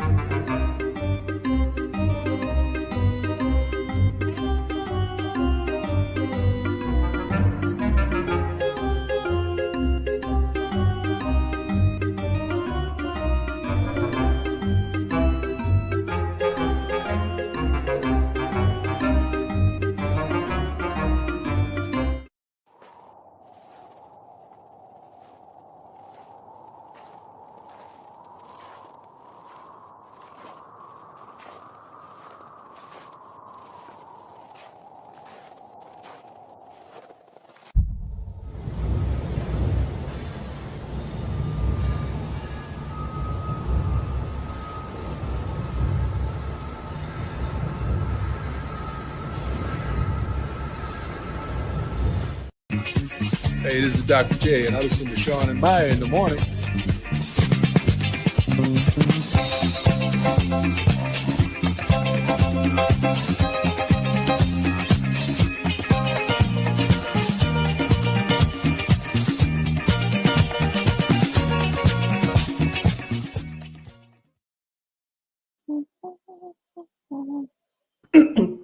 Welcome back to Second City Sports on Fun Friday Fun Edition. We're live in Live Color right here on Sports Zone Chicago. I'm Sid. That's Lakina. You can follow yours truly on the Twitter, X, and the IG at SidKid80. Once again, it's SidKid80. That's SIDKID80. That's SIDKID80. You can follow my Keenan McGee on the Twitter, X, and Keenan the IG. And just a daily reminder, you can also catch Sports Zone Chicago now available on Roku TV. All right, Sid, let's finish up the top 5 Heisman candidates for the upcoming season. Yes, this comes courtesy of our good friends at Pro Football Focus. At number 5, you mentioned the Washington Huskies. They have a star quarterback named Michael Penix. He'll have masterminds behind him with head coach Kalen DeBoer and offensive coordinator Ryan Grubb. Yeah, he had a great year last year, although he might take a backseat to his wide receiver, one of his top receivers, Roma Dunze. He had a breakout season last year. He led the Pac-12 in receiving yards. He also became the first player in the school's history to have 4 straight 100-yard receiving games. So, we know Michael Penix Jr. We know, he's in a great job. I think he was one of the top, passers, after Caleb Williams last year. But he might have to share the spotlight a little bit with the Heisman stuff. So, yeah, we'll see what happens. If those two can kind of, I'm talking about Dunze and Penix Jr. to kind of keep it going for Washington. It could be some big things for Washington this year. I think, look, Washington's one of those teams where they took a little bit of a step back, a couple of years prior, but they had a great season last year. And I think, look, they could definitely give USC, Oregon, they could be right up there. So I really like that Washington team. They have a great defense, too. Number 4, running back Blake Corum of the Michigan Wolverines. Came back last year after suffering a torn ACL. Preseason All-American. He led the Big Ten in rushing last year before he got hurt. We'll see. I mean, that they're going to have 4 different coaches, I guess, for those first 4 games that Jim Harbaugh's going to be out. But yeah, he wants to perhaps maybe get a chance to win a national championship. That's one of the reasons why he came back and wanted to perhaps maybe win the Heisman. So, if he stays healthy, we know how great he is. So it's going to be scary how he looks after coming back from ACL surgery. Number 3, quarterback Jaden Daniels from the LSU Tigers. He posted a career-high 87.8 grade in his first season, helping the LSU Tigers go 10-4 after a troubling first month of the season. And he was the only quarterback in the country to have over 1,000 rushing yards, 1,000 yards rushing, 1,079 rushing yards to be exact, with a 0.6 turnover-worthy play rate. Yeah, I mean, I really like his game. He can run, he can throw, and look, I think Brian Kelly definitely struck gold there with Daniels. And look, we'll see what happens. I mean, look, LSU kind of came out of nowhere after having that slow start for the first month last year. So now they're no longer they're going to be the hunted. So we'll see how he looks, and we'll see how LSU looks. Okay, the last 2 names on this list goes like this. Number 2, quarterback Jordan Travis of the Florida State Seminoles. I've been hearing a little bit more talk about Florida State this year. Not so much for the national championship, but we know that their program has been struggling for the last few years. Do you see them in any way possible, quote unquote, making a comeback this year? I know I've seen a lot of people say that they could be a sleeper for the playoff. I mean, I want to see how that defense looks first. We know about Jordan Travis. I mean, he's a guy that had some was great in some spots, but wasn't good in other spots. I know he tends to throw those interceptions a lot, but he's got a little bit more experience under his belt. He's a little more seasoned. Remember, he's a senior, so this could be his time to kind of break out. And I mean, I kind of think that they may have a shot. Perhaps, like I said, it's really as he goes, so does Florida. And look, they got a very tough one. I know LSU is going to want that revenge. That revenge game from last year. They face each other in the opener next weekend, so I know LSU is going to want their revenge. So yeah, we'll see how it looks. I mean, him and Daniels, facing each other. That should be a fun one. And of course, number 1, quarterback Caleb Williams from USC. Of course, many draft experts will have Caleb Williams as their number 1 pick in the NFL draft coming up next year. Of course, you mentioned Lakina. He's trying to become the first college football player since Archie Griffin back in the 70s to win back-to-back Heisman trophies. Of course, Griffin did it back in 74 and 75. For me personally, Lakina, as for Williams personally, just stay healthy and don't mess up your draft status. That's all this season is about for him. Yeah, and we covered it, a few minutes ago with Mr. Williams. I mean, like you said, just avoid any serious injuries. Just do your thing and make sure your team wins. Make sure the defense. We gotta make sure the defense does their job. We'll see if Lincoln Riley recruits a good defense. I think he did. He did a couple of really solid defenders. We'll talk more about that probably next week. But yeah, I mean, look, just do your look. It's hard to win back to back. I mean, it's hard to do. So yeah, maybe some guy goes out of nowhere, perhaps maybe becomes a sleeper like the 5 guys mentioned, before with a break. So yeah, I mean, I think if you're Kayla Woods, you want to try to focus, take it 1 week at a time. You're not gonna be able to worry about what people say about you, on the television side or whatever, podcast or what have you. So yeah, just do your thing, improve yourself, work out. You got Cliff Kingsbury working with you now, so that should definitely help you a lot. So we'll see how he does. Yeah, I think my top two candidates for the Heisman Trophy, of course, is Williams from USC and from Ohio State, Marvin Harrison Jr. Hopefully he stays healthy this year. Like you said, the quarterback situation for the Buckeyes better get straightened out quick. But I think my two dark horse candidates from this list would be Kubnik from Clemson and Derek May from North Carolina. Yeah, I mean, look, Kubik, I think, could be a sleeper. I think he's only Drake 19. May, I should say. Yeah, Drake May. Yeah, I mean, he wouldn't really be a sleeper. I'm talking about me, but I think Kubik could definitely be a sleeper too. He's only 19. We saw how he looked last year. He saw some great flashes, especially once he got the starting job. Now the starting job is his. He's gonna have guys around him. That Clemson team is very young, so they could perhaps maybe, dare I say, surprise some folks, but we'll see.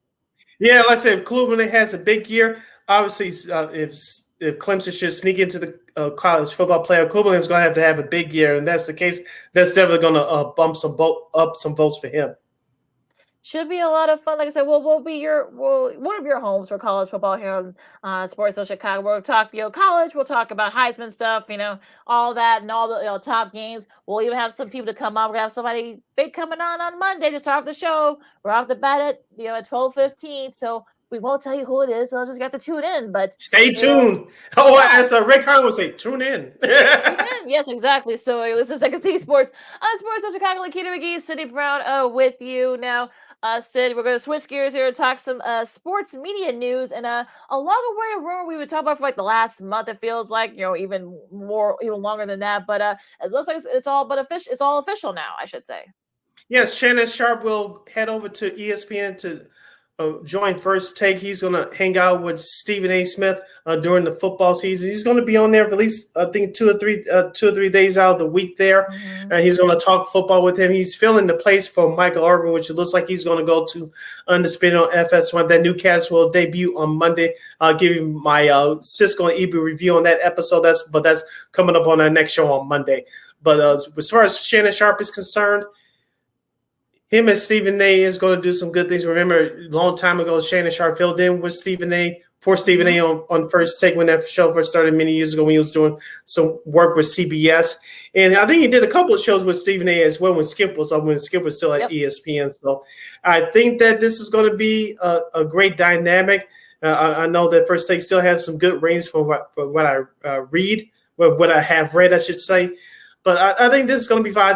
I think this saves their show until basketball season.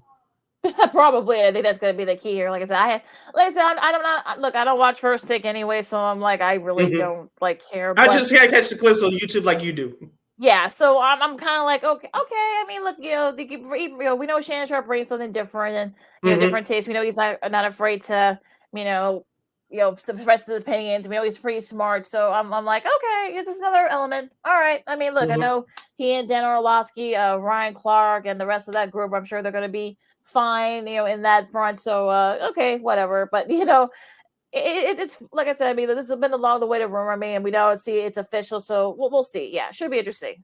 And speaking of Shannon Sharp, it was announced yesterday, I think the other day or yesterday officially, that his show Club Shay Shay will be part of the Colin Cowherd podcast network, The Volume. Yeah, I like the idea. I think he'll be able to be a little bit more freer, as if he was side with ESPN, and that's front. So I'm sure he'll be able to swear. I don't think he swears a lot, during the podcast, but I'm glad that he'll be able to kind of keep it. I'm not I'm not a big Cowherd fan, but that's probably the better spot for him, I think, for his podcast talking about Shannon Sharp. Yes. So congratulations to Shannon Sharp. Some more sports media news. I was just reading the headlines. Looking, I don't know if you saw this, but even though NFL Sunday Ticket, their new home is right here on YouTube starting in a couple of weeks. DirecTV is giving customers free NFL Sunday Ticket despite no longer having those rights. Exactly. Please make that make sense for me. If you can. They want to have the bases covered in case something weird happens. Look, we talked about it for the last couple of months. We saw what happened during the NBA playoffs with YouTube TV. I mean, they want to make sure their bases are covered. I guess they want to we'll give you guys Sunday ticket for free for this season. So I mean, sure, why not? If you're the NFL, okay. On that note, sticking with ESPN. I'm just reading the headlines here. I don't know if you saw this, but ESPN could charge up to $35 per month for their direct-to-consumer service. that's one of the pitfalls of doing the direct consumer service. I mean, you're going to be paying for. I mean, I wonder what that entails. Will it be all the ESPN channels, including ESPN Plus, or will it be like certain channels? I mean, I kind of want to see how that works before to justify folks paying $30 a month. I kind of need to see a little bit more of that, but yeah. Yeah, we know that the cord cutting has been a thing over the last decade or so. Mostly is because of the way ESPN has changed, being more political and other stuff behind the scenes we won't get into. But, we'll see if they execute this service. And like I said, what comes along with this service, that's also key as well. So we'll see what happens with that. And like I said, welcome to a new age of how we view our television shows, in particular sports. Going back to Fox, Lakina. Going back to Fox, Lakina. Julian Edelman, the former NFL wide receiver of the New England Patriots, a multiple Super Bowl champion, he's going to replace Sean Payton on the NFL on Fox pregame show. The pregame show before the big guys come on at 11 o'clock. He's going to join the cast of the Fox NFL Kickoff, which is, of course, hosted by Carissa Thompson. Julian Edelman will join the likes of Colin Cowherd, Charles Woodson, and Michael Vick. Yeah, I actually like this show personally, and Peter Schrager as well. Yeah, I mean, look, it's good. Like I said, I mean, it's kind of like the appetizer for the main Fox NFL Sunday. Mhm. So, this is gonna. I know. Look, we've seen him. He's done TV for the last couple of years locally for the Patriots. I know he has a podcast as well. So we know he's got a great personality and very smart. So I think he'll fit in just fine with that group. I mean, it'll be interesting to see how. But like I said, with the main Fox NFL Sunday, I know this is going to be their 30th year, doing NFL coverage. But you wonder, will guys like Terry Bradshaw, Howie Long, I'll even say Jimmy Johnson, like how long those guys want to do it. So if you got guys like Edelman and Vic and Michael Vick and Charles Woodson kind of waiting in the wings, I mean, like I said, it's going to be interesting. But yeah, I'm sure Edelman will do just fine on that show. Yeah, this news came out in June, but we just want to get this as a reminder to you viewers viewing NFL content outside of Sunday. Of course, Inside the NFL was on HBO for many years, and then it switched to Showtime. And of course, the last couple of years, it was on Paramount Plus before it got the boot. Now it has a new home, the CW. So it's going to premiere on Tuesday, September 5th at 7 o'clock p.m., I believe, Chicago time. And of course, the show is hosted by James Brown. Of course, I think Michael Irvin's still part of that cast as well, Brandon Marshall, and former quarterback Phil Simms. So Inside the NFL will be on your local CW affiliate. I think the CW has an app as well. So if you don't have a CW affiliate in your town, you can stream it on their app as well. So this is the first time in history that the NFL, Inside the NFL, will be on exclusively on broadcast television. And it's on WCIU for all you Chicago folks here in Chicago. It's on WCIU, the CW is. So, yeah, I mean, look, we know that the CW, they're going to, bring in more sports content. They're, totally changing the trajectory of their programming. So, again, having, for folks that probably couldn't watch the last couple of years on Paramount Plus, I think this is a nice way to do it. Bring on the CW and, the next star stuff. We'll see if they figure that out on the DirecTV side. But, I think it's sort of a nice extra place for it. I think it should be okay. I think especially for what the CW wants to try and do now. But yeah, Lakina, a couple of big news to pass along to. One of them is a good friend of the show. Of course, we know that Diamond Sports and Bally, who owns Bally Sports, is going through a tough time. We just want to send our congratulations and big heads up to Brad Evans, and of course, our sports auntie, hashtag the sports auntie, Maggie Hendricks. Unfortunately, they were let go by Bally Sports yesterday, but both those respectable personalities have done great work in the past, and they should stay in the sports industry and do great work. And so I don't think it'll be too long for both of those folks will find great work. Will find work. Well, yeah, and plus also too, Maggie is still going to be covering I think both college basketball and WNBA for the Athletics. So you'll still see her doing that. I'm sure if her and Brad both, they're both great at what they do. So I'm not worried about that. I'm sure they'll find other places to go. So I'm not too worried about that. I mean, but again, the problems at Bally Sports. I mean, we were talking about for the last couple of months. That's going through a lot of changes. So yeah. Unfortunately, our buddy Maggie got but I'm sure our sports is going to be just fine. I think. Yeah. See, there was some other news here. for Amazon, the Travis Kelsey, the Kelsey brothers documentary, Jason Kelsey documentary trailer shows family-focused retirement discussion as well. As we mentioned, both the Travis Kelsey and Jason Kelsey, both brothers, they play in the NFL, of course. Both those teams faced off against each other in last year's Super Bowl. I'm talking about Philadelphia, Kansas City. Like we talked about before, both of them, they have a great podcast. But yes, they do. It's hilarious. But Jason Kelsey is going to have a documentary debuting soon on Amazon Prime. It's going to focus it more on his off the field persona in his life, not just his football life. Yeah, I mean, and look, there have been, he had some debate, whether or not he was going to retire. I'm sure they're going to talk about that. He just had another daughter, so I'm sure that'll be covered as well. So, yeah, I think you're going to be seeing a little bit more like on the human side, not a lot of football. But look, we know that, both Kelsey brothers have great personalities, so I don't think they've got a great podcast. I'm sure we're probably going to see one or both those brothers on television at some point when they retire. So, this should be a fun one. I might check it out. I might sneak into my my sister's Amazon thing to check it out. But keep that secret. But yeah, I think it should be fun. I mean, I might check it out. Yeah, don't put her password out in these streets because too many people, especially gets in the wrong hands, will get your sister's password. I guarantee she will not appreciate it. Oh yeah, well no, I got her covered with some of the other streaming services that I have. So good. She won't be too about it.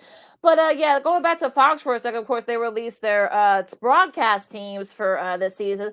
Of course, no Tom Brady, not till next year. But of course, you'll still see you got Kevin Burkhardt, Greg Olsen, Aaron Anderson, Tom Rinaldi. Those you're going to see, if you're a Bears fan, you're going to see that crew too the first 3 games this year. Yes, you will. On the Bears Bears game, I should say it. And I think that the week 3 game, Bears Chiefs. Yeah, against the Chiefs. So yeah, they're going to see a lot of those 4 coming up. But of course, the number 2 team got Joe Davis, Daryl Moose Johnson, Pam Oliver. Moose Johnson should be in the Hall of Fame, but I digress. Adam Amin and Mark St. Clair and Christina Pink. Also, Kenny Albert, John Viville, and Shannon Spake. I really like that crew. You might see a few Bears games this year. Yeah, I hope so. I hope they do too. Kevin Kluwer, Mari Sanchez, and Laura Oakman, who I think she's from Muskogee. I think Laura is. Yeah. And Chris Myers, Robert Smith, and Jennifer Hale, who of course does great work covering the Pelicans. There's that reporter there. Those are your top 5 main broadcast teams. So really, no real chance that Jen Hale's going to be doing it more on a full season. She usually does maybe a handful of games. Now she's going to be doing a full season. So she's going to have a busy fall going into the winter coming up with. I'm sure she's going to do some stuff with the Pelicans. But yeah. So yeah, no really big changes on that side for Fox and their broadcast crews. And plus, she's still hosting. I believe she'll still host the Undisputed, which, as I said, they'll make their season debut on Monday. Yeah. Yep. So so she's gonna have she'll be a very busy bee this year. So yeah, so no real big changes. So yeah, I mean, it's pretty much status quo there. I'm sure you're gonna be seeing various guys from the college side. You're covering some of the games in case Fox has a doubleheader. So yeah, you might be seeing a lot of that, but no real big changes for the Fox broadcast crews. Going back to ESPN, we didn't talk about this the other day, Lakina, but doing first fake, as I call it, or first take. Stephen A. Smith made a comment that Lonzo Ball, the injured point guard for the Chicago Bulls, couldn't stand. Of course, Lonzo Ball, unfortunately, will not play this year for the upcoming 23-24 season for Chicago. Stephen A. Smith made the comment that Lonzo Ball couldn't even stand, let alone run. I was like, no crap, fool. And then, of course, Lonzo Ball, this prompted him to make a special video posted on his social media page that said, check this out, Stephen A. I can stand on my own. I can stand, I can walk. I'll let you know about the other, I just paraphrase I'll let you know about the other stuff later. Here you go. Yeah, and of course, unfortunately, I think he said that he's not going to play this year. I'm talking about Ball, so but I mean, I know the Bulls actually were able to kind of recoup that $10 million, so that could help them a little bit, perhaps maybe get somebody down the line. But yeah, I mean, I know this has not been a good week for Stephen A. Smith. I mean, didn't it? I know he said that the Bills wide receiver Stephon Diggs wasn't happy there. He wants out of there. Of course, Diggs had to come out and say, "Hey, that's not true. That's BS." Like, hey, if you have something to say about me, come see me or something like that. I'm a paraphrase of what he tweeted, but yeah. But yeah, I mean, this has not been a good show. I think, look, sometimes when it comes to some stuff, I think some people just do it for clicks. I'm not saying Stephen A. is one of those people, but I think he is one of those guys that does tend to like not know when to be quiet. So Yeah. there's some cases where you kind of just have to just be quiet. Yeah. Just zip it. Yeah, I know some people accused him for quote unquote losing it over the last few years, and I don't blame those people for saying it because what's the first name you think about when you think about ESPN? Stephen A. Smith. I know he gets paid a whole lot more money over there, and plus he has his own podcast on Odyssey, which I think is me personally. I think is very good when he interviews people outside the sports world, but when it comes to sports takes, like I said, I respect him for what he's done in the past, but with this first take thing, like I said, I think he's lost it. I get he's a character and all that, but that's one of the main reasons why I don't watch that program. That's just me. Yeah. Oh, there are other. Yeah, I think he said that's just one of the reasons why I don't watch it. But yeah, I mean, right. Yeah. I mean, it's like I said. I mean, look, Stephen A. is one of those guys where, I mean, like I don't know what's his spiel or what's his shtick anymore. I think it's kind of old and tired. So I don't know, but yeah, I mean, it's just like all right. Yeah. Yeah. Let's end this program on an interesting note. Lakina, of course, the White Sox and the A's will face off at Sox Park on the South Side this weekend. Of course, tonight, Friday, for those of you that are listening back on the replay on our podcast, tonight will feature a post-game concert. I Love the 90s tour featuring Vanilla Ice, Tone Loc, and Rob Bass, of course, without DJ Easy Rock, who passed away a few years ago. May so rest in peace. But it's going to headline those three acts from the world of hip hop. Lakina, we talked about on the 50th anniversary of hip hop a couple of weeks ago. We won't get into that, but if someone gave you a free ticket to the concert for tonight's game, would you go?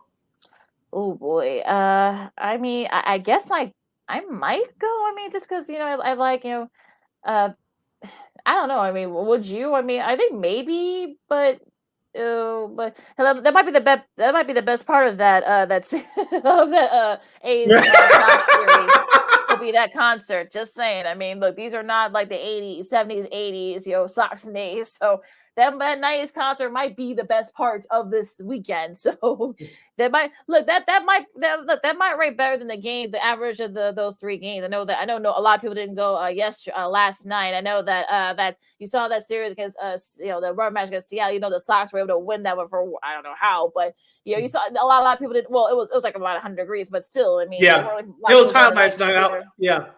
It was hot. I was there last night for other reasons, of course. If you're watching on our YouTube, of course, the Oakland A's fans that are in town, they were passing out the sell the team T-shirts. I was giving one for free last night, and so they'll be out there this weekend to protest their franchise for.